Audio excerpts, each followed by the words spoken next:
सवाल करें सर, हम सवाल करें sir. Sir what are the merchant shipping notice? देखिए MIN, MSN, MGN, information notice, guidance notice और आपके शिपिंग नोटिस होते हैं। ये 3 तरह के नोटिस होते हैं। मनी इन्फॉर्मेशन नोटिस खिलाते हैं, गाइडेंस नोटिस होते हैं, मर्चेंट शिपिंग नोटिस होते हैं। इसमें आपकी डिफरेंट टाइप की इन्फॉर्मेशन होती है, ठीक है ना। MSN, MGN, MIN। Next question करें सर। सर एक वेसल में कुछ डैमेज हुआ है। हाँ। और वो डैमेज हम लोग का it was only identified after the dry dock. हाँ।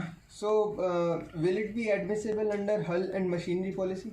देखिए, अगर डैमेज डिफरेंट तरह से हो सकता है। If you find any damage after 1 year the incident it will not admissible, ठीक है ना। अब मसला ये है कि सबसे इंपॉर्टेंट चीज़ ये है कि क्लेम वगैरह जो है ना, आपको 1 साल के बाद इज़ नॉट गुड, सही ना। It will not admissible that under the hull and machinery. आपको समझ गए, डिफरेंट होते हैं। P&I वाले भी होते हैं, यहाँ पे H&M वाले भी हैं।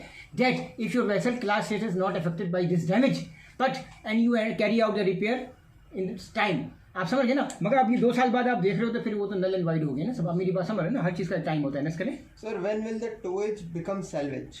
देखिए, टोवेज बिकम सैल्वेज, एक तो होता है टोवेज, ठीक है ना। सैल्वेज जब आपको जान वगैरह बचानी हो, सही ना। देखिए क्राइटेरिया क्या है इसमें, whether towing vessel become a salving vessel is have there been supervening circumstances, ठीक है ना, which could justify her in abandoning their contract. आप समझ गए ना, ये 2-3 चीज़ें हैं, समझ गए ना। तो उसमें आपका सेल्वेज से वो आपका टोवेज से सेल्वेज में काउंट हो जाएगा। देखिए बड़ी इंपॉर्टेंट चीज़ होती है, इसका आपको कोर्स वगैरह करवाया जाएगा, सेल्वेज कन्वेंशन वगैरह 1989 के हिसाब से। इन सब चीज़ों में आपको मजीद डिटेल्स पता चलेगा। नेक्स्ट क्वेश्चन करें sir. Sir what is P&I club? देखिए, प्रोटेक्शन एंड इंडेमनिटी इंश्योरेंस, एक में 3/4 है, एक में 1/4 है। ये जो क्लब्स हैं, ये बहुत सारे क्लब हैं, 18-20 क्लब हैं दुनिया में। और ये आपका कंपनसेशन वगैरह ये आपको देते हैं। The risk are the risk sharing clubs comprising the various ship owners, basically for the ship owners के लिए। नेक्स्ट क्वेश्चन करें। So what is the meaning of ship detained? देखिए, जहाज डिटेन कई वैसे हो सकता है। Detain because of port state control में डेफिशिएंसी बहुत ज़्यादा है, मल्टीपल डेफिशिएंसीज हैं, आपको जहाज कूप अप नहीं कर पा रहा है, फिर ये समंदर में जाएगा, अनसेफ हो जाएगा। आप समझ गए ना। So it is not safe for the ship proceed at the sea. तो फिर क्या होता है, जहाज को रिटर्न कर दिया जाता है ताकि अपने जहाज का सेफ वर्क वगैरह आप वहाँ पे करवाएं और फिर जहाज प्रोसीड करें। ये एक तरह से रिक्वायरमेंट है और आपकी जहाज की जान बचाने वगैरह के लिए ही करते हैं। डिटेन का मकसद क्या है, आप अनसीवर्दीनेस से बचें और ताकि आपका जहाज जब दोबारा चले तो सेफ रहे। चले sir. So what is the legal relationship between a master and a pilot? ठीक है, पायलट और मास्टर की कोई लीगल रिलेशनशिप नहीं होती है। बस ये होता है कि पायलट जो है बेसिकली एडवाइज़र है, मगर फिलहाल कप्तान फाइनल रिस्पॉन्सिबल कप्तान ही होता है जहाज पर कुछ हो जाए। पायलट से तो उसके अपने अलग सवाल किए जाएंगे कि उसने कैसे अपनी पायलट की मैनेवरिंग करी, मगर फिलहाल जहाज का जो रिस्पॉन्सिबल है वो कप्तान ही होता है। Sir why we do ship vetting inspection? देखिए, 2 होती हैं। एक आपका होता है PSC जो कि आपका सेफ्टी देखता है, और वेटिंग वाले जो इंस्पेक्शन जो होते हैं वो क्या करते हैं, मैंडेटरी होते हैं। देखें, PSC तो मैंडेटरी, मगर vetting inspection are not mandatory by state या by law.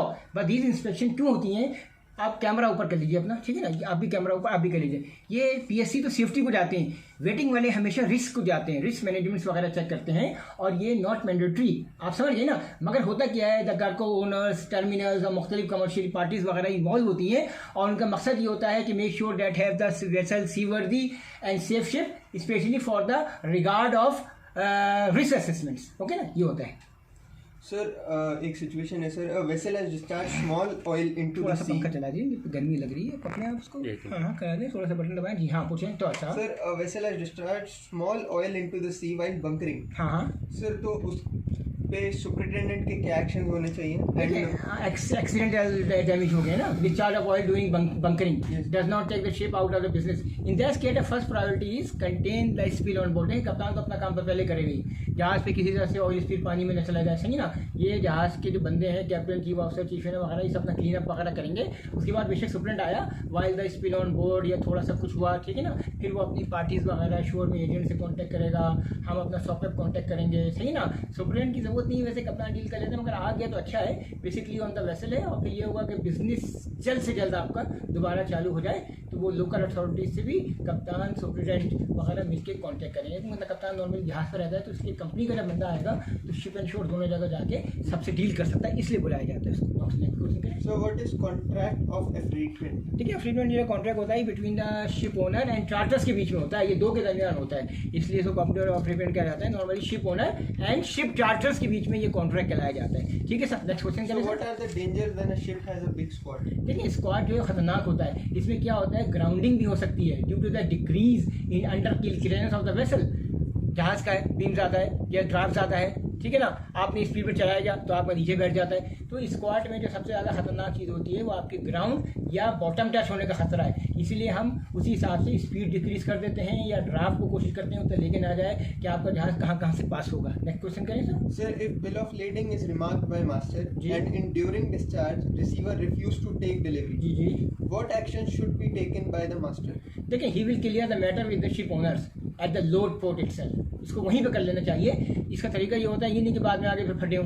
The most important thing of the master with respect to BL is to reflect the accurate condition of the cargo, और ये सब load port पे ही declare कर ले जाए। ये ना कोई डिस्चार्ज पोर्ट पे प्रॉब्लम हो तो शुरू में ही सारा ओनर से और अपने जो ऑपरेशन मैनेजर है उससे सब डिस्कस कर लेना चाहिए। Sir, who can be a shipper हाँ। in the bill of lading?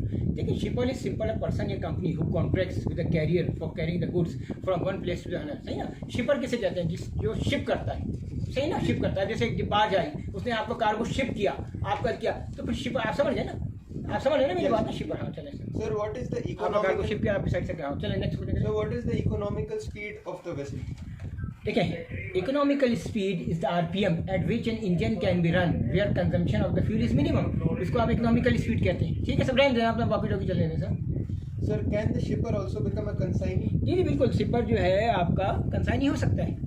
And sir, what is the mate's receipt? अब जैसे आपको मैं एग्जांपल दे रहा हूँ, मेट जिससे पहले हम लोग, आपको पता है कंसाइनमेंट होता है, हम डीएचएल वगैरह करते हैं, उसमें आप देखेंगे जिसने शिप किया, जिसने अपना चीज़ें दी वो शिपर हो गया। कंसाइनमेंट कंसाइनी को कहते हैं, फिर कंसाइनमेंट को कंसाइनमेंट नंबर दिया जाता है, ठीक है। डिलीवरी जो करता है वो फिर रिसीवर, आप समझ गए ना। तो ये सब समझे एक पैकेज के तौर पे आप दिमाग में रखें, डीएचएल टीसीएस वगैरह उस हिसाब से रखें। ये सब चीज़ें सेम ही होती हैं, बस ये कि कहीं जहाज डिफरेंट है, कहीं। हाँ पूछे, क्या पूछा आपने। Sir, mate's receipt. नॉर्मली ये होता है कार्गो डॉक्यूमेंट में रिसीव ना, sign by the chief officer, shortcut है। Acknowledge that the cargo is ready to load on board of vessel, ठीक है ना, कोई मसला नहीं। फिर फाइनली जो जब वो हो जाता है तो फाइनली फिर आपको बिल ऑफ लेडिंग वगैरह पे साइन होते हैं। नेक्स्ट क्वेश्चन करें। Sir, what is demurrage? ठीक है, charge payable to the owner for a chartered ship in respect to failure to load और discharge ship with in the time agreed. अब आपका फर्स्ट करो 13 से 15 तक के दरमियान एग्रीड है, अब नहीं हुआ तो फिर डेमरेज पड़ेगा, ठीक है ना। चले सर, इसका ऑपोजिट डिस्पैच होता है, इसका ऑपोजिट डिस्पैच कैसे है। सर कुछ फेमस जो आपके ये आए थे, इफेक्ट में आए थे मरीन लॉ के। ठीक, इसमें आपके जो हेग रूल्स हैं, हेग रूल्स के बाद में अमेंडेड हेग रूल्स आए थे, इसको हेग विस्बी रूल्स कहते हैं। हेग विस्बी रूल्स थे, फिर आपके हैम्बर्ग रूल्स थे, रॉटरडम रूल्स थे, मुख्तलिफ रूल्स थे। चलें, और एक विस्बी रूल क्या है? हेग विस्बी रूल्स था जिसमें बिल ऑफ लेडिंग वगैरह की इंपॉर्टेंस वगैरह के बारे में बताया गया था। चलें नेक्स्ट क्वेश्चन करें, जल्दी करें सर, टाइम नहीं। और ये कि देखें इसमें आपके बहुत सारे हैं, कॉक्सा है, carriage of goods at sea act, समझ गए ना, ये होता है। फिर आपको मैंने पहले ही बताया था सेल्वेयर स्कॉपिक क्लॉज वगैरह ये सब था। चलिए sir, thank you very much. Marine law, marine business वगैरह के मैंने थोड़े से क्वेश्चन थे। Thank you sir.